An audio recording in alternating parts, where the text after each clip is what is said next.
بہلول دانا رحم اللہ تعالی کو ہارون رشید نے ایک دن بلایا تھا اور ہارون نے کہا تھا بہلول مجھے کوئی نصیحت کر، کوئی اچھی بات مجھے سمجھا۔ بہلول دانا کہنے لگے دراصل ان کو لوگ مجنون کہتے تھے، بہلول پاگل مجنون کہتے تھے، اس لیے ان کو بہلول دانا کہا جاتا ہے۔ کہنے لگے بہلول اے ہارون وسیع اور عریض سلطنت کے مالک، بغداد ان کا پایا تخت تھا اور ان کی قبر آج بھی بغداد میں ہے اور ان کی بیوی زبیدہ کی بھی اسی قبرستان میں جس میں سید محمود آلوسی رحمۃ اللہ تعالی علیہ اور حضرت سدی سقطی رحمۃ اللہ تعالی کے مزارات مقدس ہیں۔ ہارون کہنے لگا کوئی نصیحت کیجئے، تو بہلول فرمانے لگے بہلول دانا مجھے یہ بتا اے وسیع و عریض سلطنت کے مالک، اگر کسی دن تو اپنی فوج اپنی سپاہ کے ساتھ اپنے سیکیورٹی والوں کے ساتھ جنگل بیابان کی جانب نکلے اور اس نیت کے ساتھ نکلے کہ میں شکار کروں، جس طرح زمانہ میں بادشاہوں کا شوق ہوا کرتا تھا شکار کرنا کہ اپنے ساتھ کو سیکیورٹی والے لے کے جنگل بیابان کی جانب نکل جاتے اور خود شکار کرتے، کسی سپاہی کو تیر چلانے کی اجازت نہیں تھی، بادشاہ خود تیر چلاتا کسی ہرن وغیرہ پر، اس کو خود شکار کرتا۔ تیرا ارادہ ہوا کہ تو ہرن کو زندہ پکڑے گا، تو تیز رفتار گھوڑے پر سوار تھا، تیری فوج کے کسی سپاہی کا گھوڑا اس کا مقابلہ نہیں کر سکتا تھا۔ پھر کیا ہوا؟ تو ایک ہرن کے پیچھے گھوڑا لگا کے پوری قوت کے ساتھ گھوڑے کو دوڑانے لگا، وہ ہرن بھی چوکڑیاں بھرتا ہوا دور سے دور تک چلا جا رہا تھا، تیری فوج تیری سپاہ پیچھے رہ گئی، تو اس ہرن کے پیچھے بہت دور نکل گیا، بہت تیز دوڑنے کی وجہ سے تیرے گھوڑے کا سینہ پھٹ گیا، جگر پھٹ گیا، وہ منہ کے بل گرا اور مر گیا، تو زخمی ہونے سے بچ گیا، تجھے ہلکی پھلکی چوٹیں تو آئیں مگر تو زخمی ہونے سے بچ گیا، تیری سپاہ تیری فوج دور دور تک کہیں نظر نہ آ رہی تھی، اب اس جنگل بیابان میں تو بیٹھا تھا، تجھے پیاس سے بےتاب کیا، اٹھا دائیں بائیں چلا تو کہ مجھے کہیں سے پانی میسر آ جائے،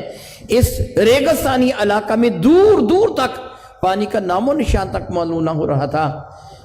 تو بہت پریشان ہو گیا، اتنا تھک گیا،